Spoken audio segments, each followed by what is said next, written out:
उर्दू के एक वचन और बहुवचन यानी वाहिद और जमा अल्फाज यानी सिंगुलर्स एंड प्लूरल्स पार्ट 17। महल, प्रासाद, महलात।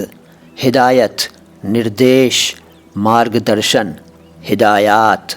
मदद, सहायता, इमदाद। मुआमला, व्यवहार, समस्या, घटना, व्यवसाय आदि। मुआमलात। अमल, काम, अनुपालन आदि। आमाल। मज़ार, समाधि स्थल, मज़ारात। तामीर, निर्माण, तामीरात।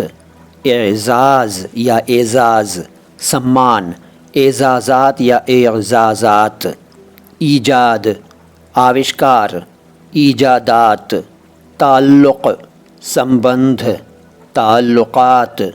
हिकायत, कहानी, हिकायात। सिफ़त, गुण, सिफ़ात। सूफ़ी, ब्रह्मज्ञानी, सूफिया। वली, संत, औलिया। मुहाजिर, शरणार्थी, मुहाजिरीन। वजीफ़ा, मंत्र, छात्रवृत्ति, वज़ाइफ। शेष शब्द अगली मुलाकातों में।